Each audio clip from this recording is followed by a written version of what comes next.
It's okay if it doesn't, but, right, okay, so everybody has a why story. And we, of course, wanted you to leave today with somebody who's local to the area. She lives an hour away, in a really small town, she told me. But we wanted to end with a local girl. So everybody put your hands together. I know her team's right in this area too. Yeah. For our newest Black Status presenter from our group today, Tia Lucar.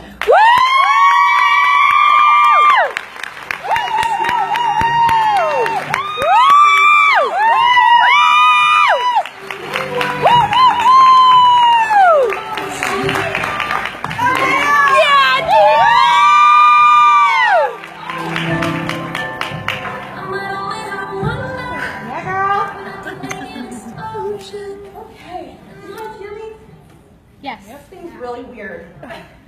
Like I've never, yeah, it's weird. We're gonna need these. My notes are, you're gonna have to bear with me because my notes were written like 1, 2 glasses of wine in.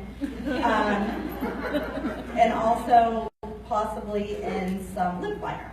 Looks like, okay, so I'm Tia Lucar. And I'm from Pittsburgh. Like an hour away, little town, Ford City. Today I'm sharing my story, my journey to Black Status, but also kind of how it's kind of been my entire life that led up to Unique. My husband says I should write a book. I might someday, but I'm going to try to squeeze that into 30 minutes. I have a degree in psychology, and I joke all the time that I use it every single day, like it does not go to waste. My story isn't the best. You know, it's not the fastest. It's not the hardest or the most spectacular, but my knees are shaking. It's mine.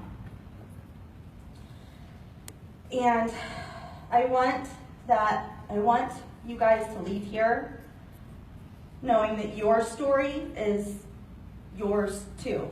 So, and whatever you go through in life, or your business, sometimes and oftentimes they go hand in hand, that you go through them for a reason. And that's like, you know, okay, she's gonna go there, but it's true.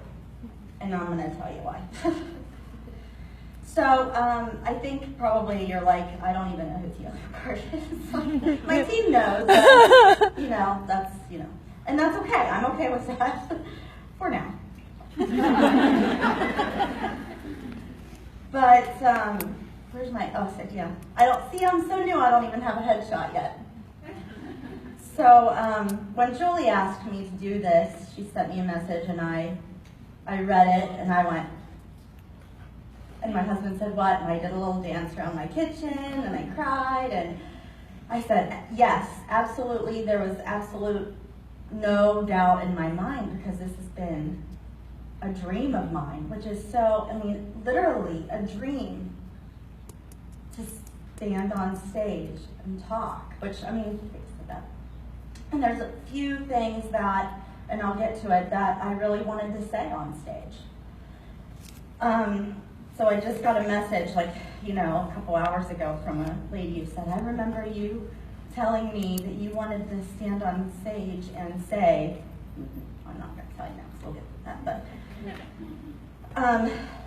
but after a little bit of kind of dwelling on that and then getting more emails, and then Julie said, well, here's the rest of the people that are going to be talking. And I was like, that's great.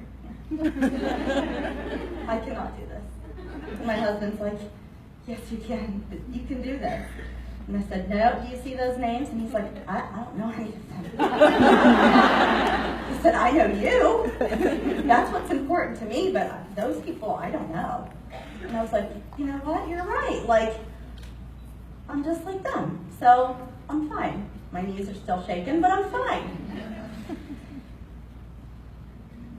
But you know, that voice takes over, and it tells you, and I know you all have that voice that tells you you're not like those other people. You're not good enough. Nobody knows who you are. I know you have that voice. And it's going to continue to yap in your ear through your entire life and your business. And I want you to say, shut up. Because it's a liar. That voice is a liar. And that's a big tip I want to tell you.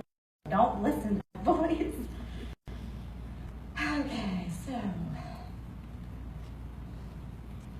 I've had social anxiety all my life, clearly. It used to be pretty debilitating. Like I missed a lot of high school because I just didn't want to go to deal with it. Walking into a classroom, walking into the cafeteria was full-blown panic attack. I thought I was going to die. My face turned beet red. I couldn't breathe. Like, literally, they checked me for heart problems because my heart was beating so fast all the time. So I worked through it, though, with breathing techniques and all that. And then I found out quickly that the things that scare me the most, oh crap, I am so far behind.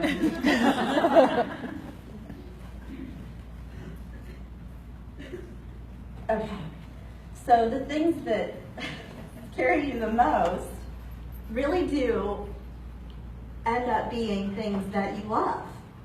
Like someday I think that I'll really learn to love this once I get my knees to work with me and all that.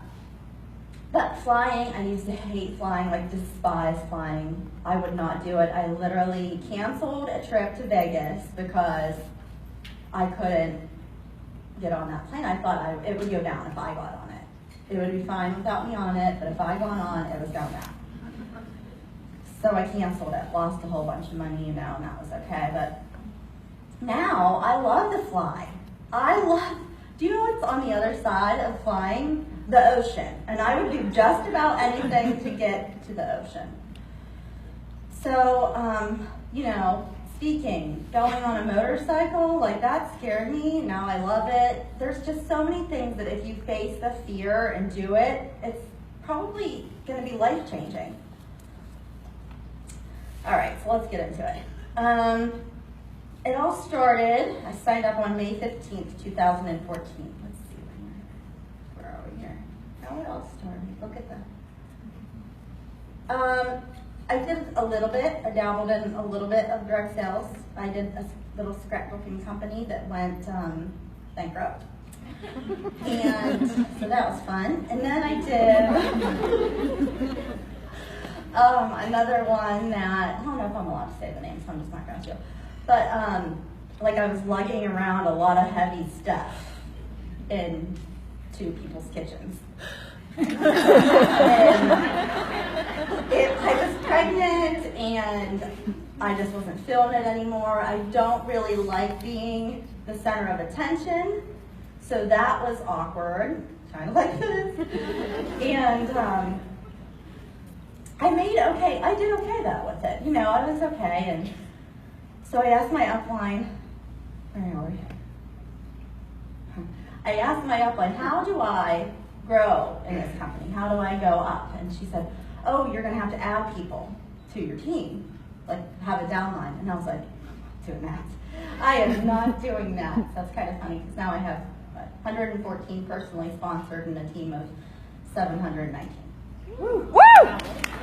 So it's ironic then. But it was different. I couldn't really get passionate about stuff you put in your kitchen cupboards as much as, and I'm not even going to say makeup because to me it's so much more than makeup. So the night that I joined, there you guys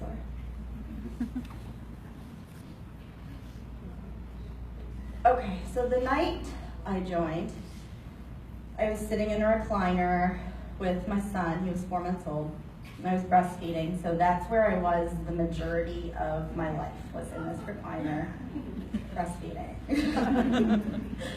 And I was sick. I was really sick. Doctors couldn't figure out what was wrong with me. And I just became highly allergic to everything that I put on my body, on my face, and so I started making everything. Sugar scrubs. I wasn't washing my hair with shampoo and conditioner. I know what you're thinking. But I was making my own soaps. I was making my own lotions. I was making everything because everything else, store-bought, gave me hives. So that's what I was working this little business. It was called Greenish online, and I came across this for the, I think, 25th time, this mascara, and I was beyond annoyed because it had been everywhere. But I came across my sponsor, Brittany Walker. If you don't know her, you can follow her on Facebook. She's beautiful inside and out. So the reason I chose her, she lives in Texas. The reason I chose her was because she was not spammy or salesy or, she was just funny, genuine, and a mom, just like me. And she most likely was sitting in her recliner.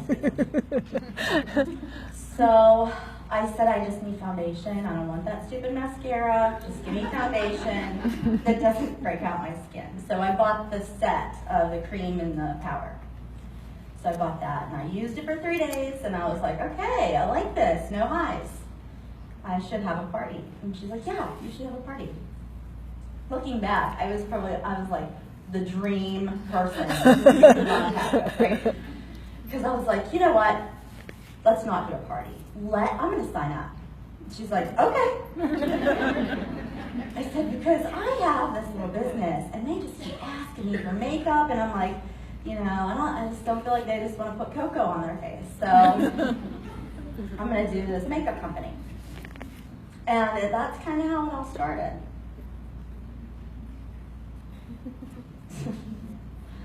My best friend says it looks like there's a Kleenex hanging out of my nose. So I'm going to get into some stories. And I read a book recently, and it's called the Big Al Building Leaders book. You guys heard of it? And in one part, he explains that if you want to relate to people and get them to understand you, you have to share stories. So I'm going to share some stories with you. And my stories, that's why we're going to need this, but I don't want you to think that I think I have the worst, most horrible stories in the world, because I know that, like I said, I know everybody has a story, and I know they're all very emotional stories. So I don't want you to feel pity. The point I want to bring home to you is that you can get through obstacles in life and in business. And sometimes they're together. And sometimes your life stories that are obstacles will bring you to your business.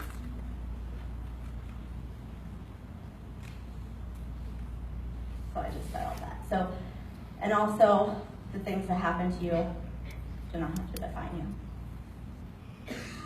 So there were 3 pivotal moments in my life.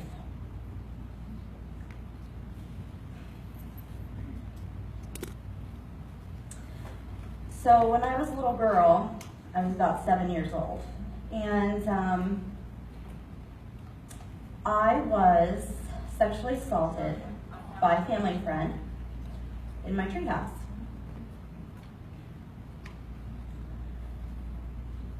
And I let that define me for a very long time.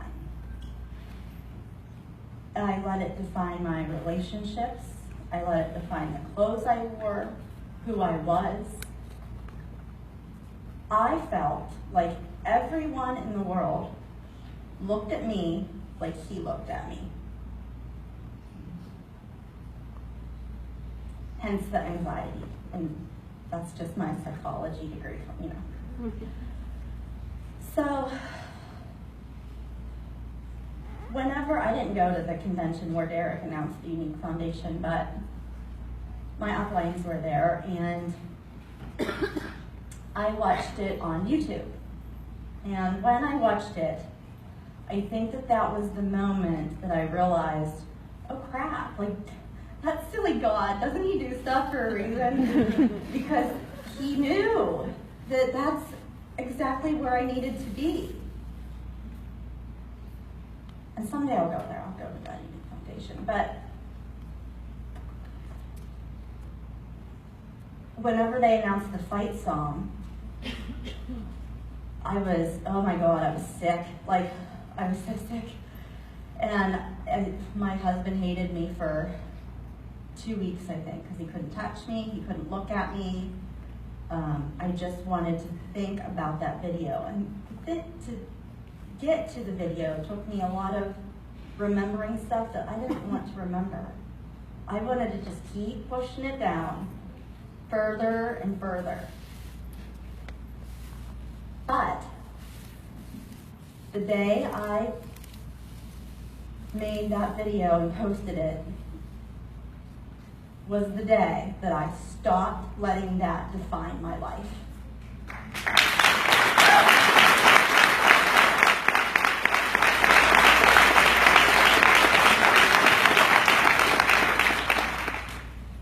So, when I was about 22, I was going through a divorce. I'm gonna take this off. I was about 22. Always one foot out the door. It has nothing to do with my ex-husband. He's a pretty good guy, actually. But it had a lot to do with me and my insecurities. And I was just at a point in my life where I thought that I had to... Did you ever hear that saying, if you can't beat them, join them? I thought that's what I had to do, because I thought that being an alcoholic and a drug addict, and I thought that was just something that I had to do, because that's what everybody else in my life was doing.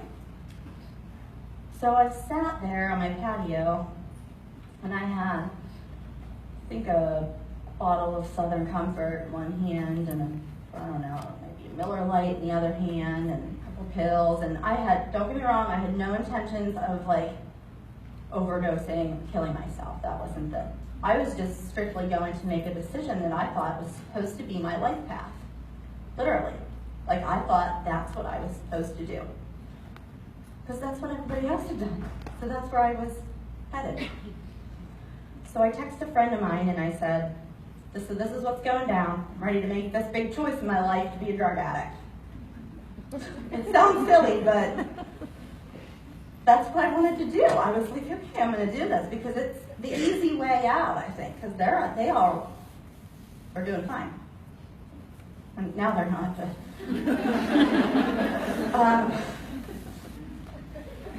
So my friend showed up, and he said, Tia, you don't have to do this. It doesn't have to go like this. So we took everything, and I was mad, and then he flushed the pills, and I was even madder. That person is my husband now. And he saved my life that day. And he has a very huge role in my business. I mean, when I signed up, it was like, really, you're not going to do this again, right? You're not going to sell more stuff. I'm like, yeah, I think I am. And he's like, great, okay. But my husband has become, it was the cruise, you know? He was on the cruise and he was like, this is pretty cool. I think I can do this. I'm like, okay, all right, I got him. He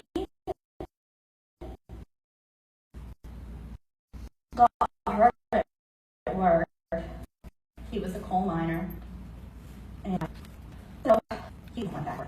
Or he's not going to. He's good where he's at. So that's good.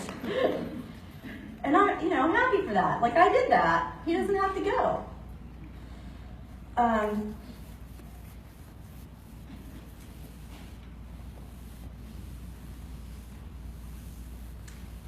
So we got married, And then we had a little trouble having kids. Like it was, everybody has those kind of troubles.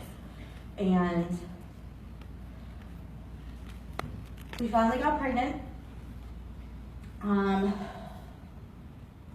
We were really excited. I mean, who doesn't get excited? I was nervous, scared, but genuinely, I think I enjoyed pregnancy. I was like one of them, like, okay, I'm just gonna rub my belly all day and all that jazz. And we had a name picked out, and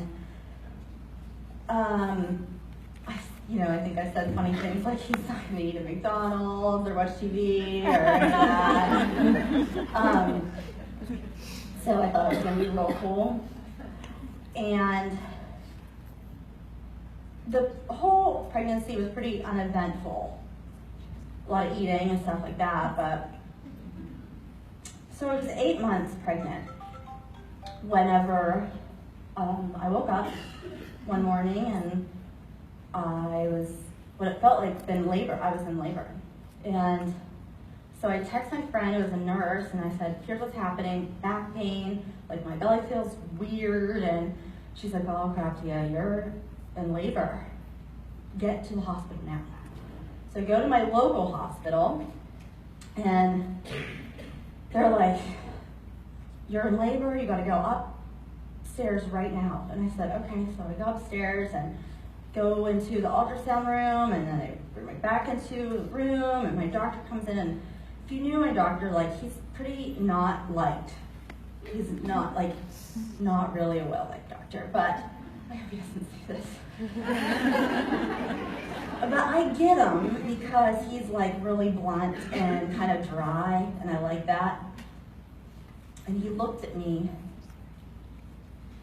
and he swore and he said a word that I can't say right now. And I just looked at him and I said, what? And he said, there is no heartbeat. And I said, what? It's right here. It's right here. And he said, I'm so sorry. So, a lot of things happened then. I went into shock.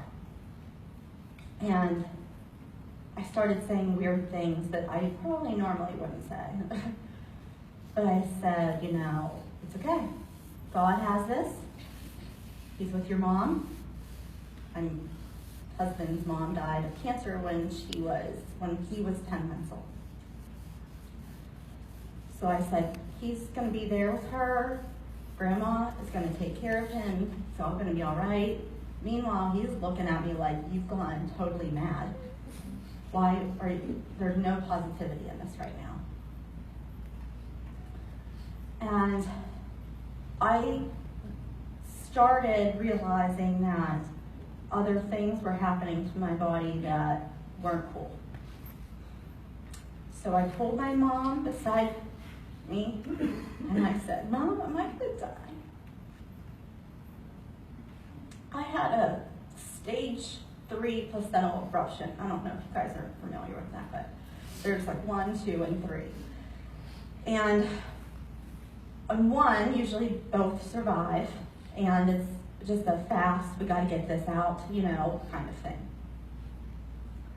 Stage 2, usually the baby passes or the mom passes, and usually stage 3, both pass. So I thought that for sure I was a goner. And me being so afraid of flying, refused the helicopter ride, like a genius. And he's like, what do you mean you gotta get in the helicopter? And I'm like, oh no, I will die. He's like, yes, either way, you have the potential to die. And I got into the ambulance. And on the way, started bleeding out. So I lost a lot of blood. And I don't really remember a lot from there, but I do remember telling my husband at some point, you know what, I'm going to close my eyes because I don't feel any pain right now. I'm going to just take a nap. And he was like, I don't think that's a good idea. So I don't really remember what they did to make me not die, but I don't know what kind of process that was. But a couple hours later, I was in the ICU and I delivered a beautiful baby boy at 7:09 on August 21st. And we buried him on that Friday next to his grandmother. But I want you to remember that 21 number because it stuck with me and it's there almost in every day of my life. And his room was decorated in frogs. So I don't know if you guys know like the little acronym for frog. You guys know that? It's fully rely on God. I didn't know that whenever I decorated his room in frogs, but that is what I did. From that point on, I knew that God would watch over us. And I'm sorry if you're not religious, but I'm not going to push it on you or anything, but this is my story, so.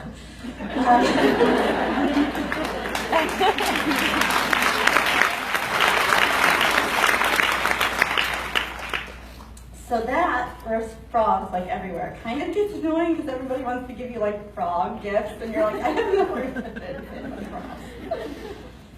But yeah, so net, yeah, 21 is my address. Like things just started happening like really creepy, but we liked it because what happened was when we were fully relying on God, our eyes, our ears, and our hearts were open to see those things. Whenever you close up like that, because I could have been like, God, I hate you for that, but I chose not to.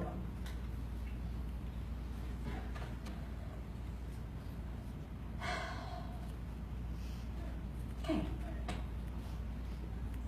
So there's my ladder. Tony Thomas made this for me.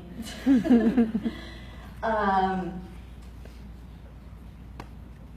me not lose track here.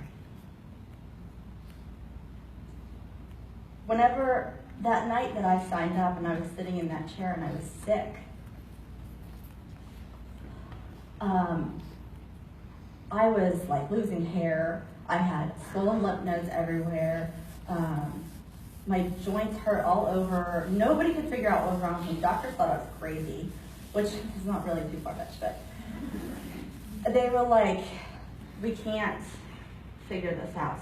I don't know what to tell you. So I said, I'm going to have to see a specialist, and that doctor said, if you go see a specialist, you can't come back here. I said, okay, whatever. So I went and saw a specialist, and he literally checked me for everything known to man, and the last doctor's appointment that I went to was the oncologist. And the oncologist said, you're good. There's nothing, you don't have cancer, like nothing, you're good. I said, well then what the heck? Because everything else was, I was eating 2 cupcakes a day, and I was 100 pounds soaking wet. Nothing made sense. Not just 2 cupcakes, food and 2 cupcakes. Lots of food.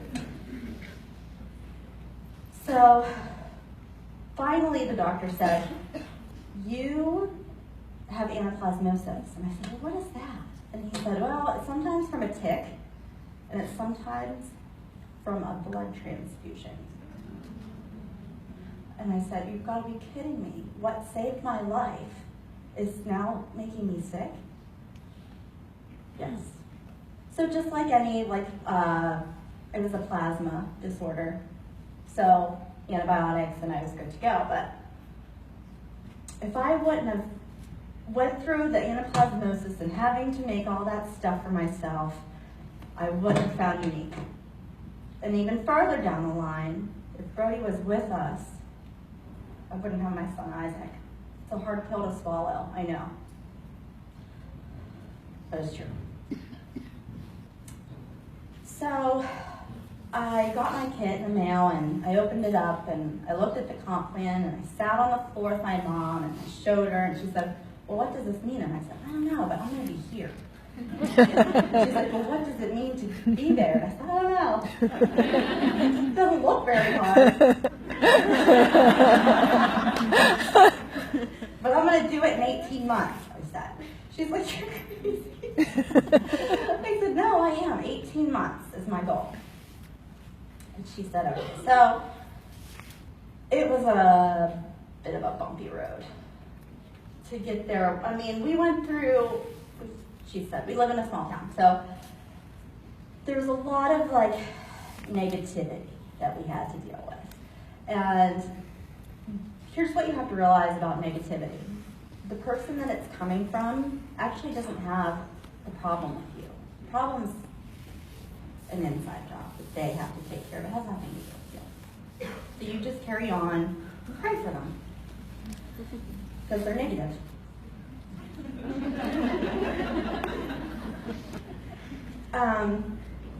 So in November,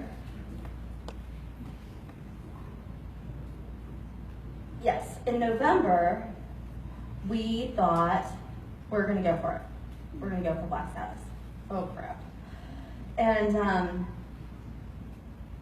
we had everything in place. I had my 4 elites in place, and the numbers were going good, and it was perfect.